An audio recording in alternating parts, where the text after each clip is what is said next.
So the new release is called Cuban Reflections. Zé Luis Oliveira, our good friend, gave me that idea to change it. He thought it would be more effective. My initial title was Initial Reflections, but it's another Gabe Kirshheimer who's been so helpful with the development and the creation of the cover art, which truly is a piece of art. I cannot wait to share this.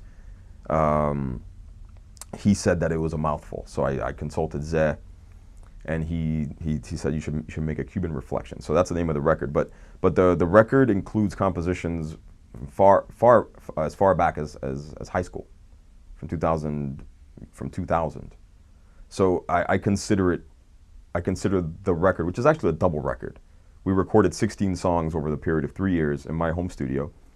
Kenny Grohowski, Dan Martinez, Roman Diaz, and then on a couple tracks, Samuel Torres and Mauricio Herrera, and vocalists that are performing or recording on the album, Catherine Christie, Emily Braden, Lara Bello, and there are a few others that are not coming to mind right now. But essentially it's the compilement of everything that makes up my identity as a guitarist and composer for that particular project, basically that for over the last 18 years.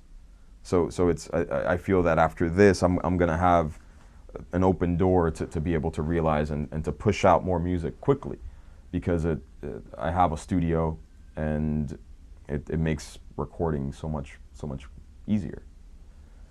There's also, on the first record, I decided to include 2 covers. On the second record, we have no covers; they're all originals. But the first record has Almendra, which is a Abelardo Valdés tune, danzón, old danzón. It's a very typical Cuban tune, very beautiful. And I also included Norwegian Wood, which is an enigmatic song with an interesting, debatable message by the Beatles, John Lennon and Paul McCartney, and that has bata drums. And Zé Luis Oliveira, I commissioned Zé to write a flute arrangement for it. So it has a very lush, folkloric,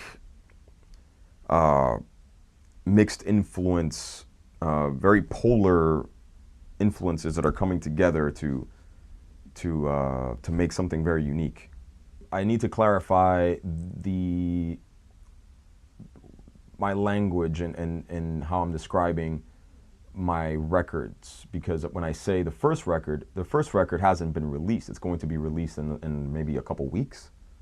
Intentionally, it was supposed to be released last year, but everything got held up with art and whatever else. You know, low budgets, and you know, it's tough to work like that. So sometimes things get extended. So I haven't released that record yet, but there are 2 records in the can. One of them is ready to go, which is going to be sometime in February 2019, and then the second one, which is ready to go, is going to be released sometime in 2020, probably January or February or March, depending. Initially, the original idea was to have them be part of one record, but I didn't think that was a smart thing to do, because there are too many songs, and each song is so dense that it wouldn't make sense to waste 16 songs on one album when people are barely buying albums. They have 0 attention spans.